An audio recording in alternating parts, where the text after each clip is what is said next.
The other reason is my parents were supporting me financially, so I was able to go to med school without any debts, which made a big difference. I think if I knew that I was going to have to pay my way through, it might have been a different story.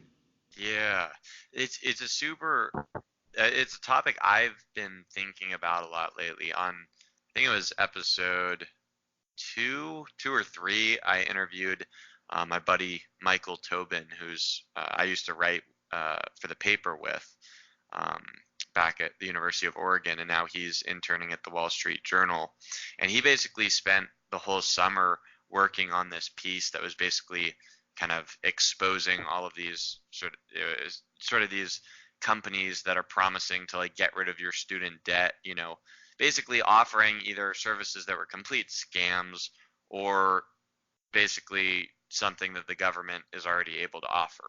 It's basically he was, kind of taking a look at that. But we ended up talking about sort of a lot of just like bigger societal issues of like high, especially like higher education is so expensive nowadays. It's almost like you got to really think. I mean, it's you brought up how it would be like a lot different. Like, do you think like if you were to say, be at a point where you didn't have the financial support, do you think you would have still been like, all right, I'm going to go into a lot of debt because I know that I'm going to like make this money in the future? Do you think you would have like made that? I assume it would probably have been a harder choice. It would have been a lot harder choice, and I don't know. It's hard. It's hard to put myself in those shoes. I think,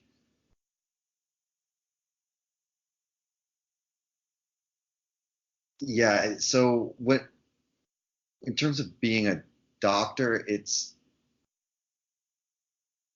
people always told me when I was, deciding what I want to do, they're like, don't become a doctor unless you know that you wouldn't be happy doing anything else. And I kind of now get why they said that. And especially, it is a lot of delayed gratification for a career.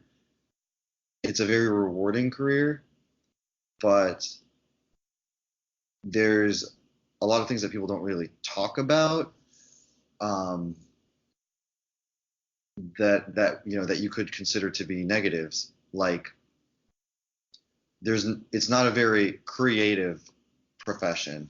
There's really not much room for creativity in medicine. We know what drugs treat what and what surgery is good for what, and you know yeah, that it's kind of, you're kind of going by guidelines in terms of what you do.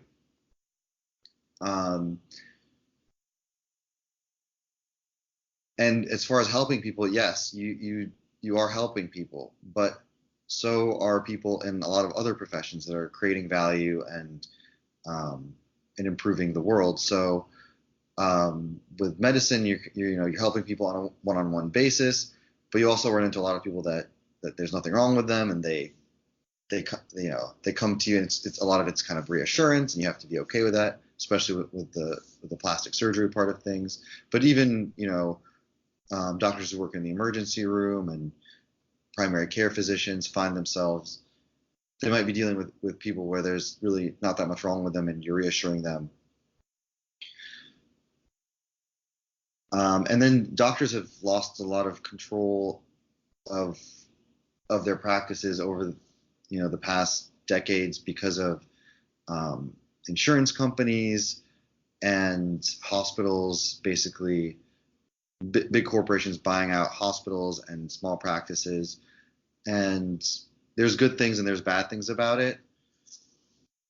But I would say somebody would have to really, if I knew that I was going to have a lot of debt, I would have wanted to consider all my options before committing to going into medicine.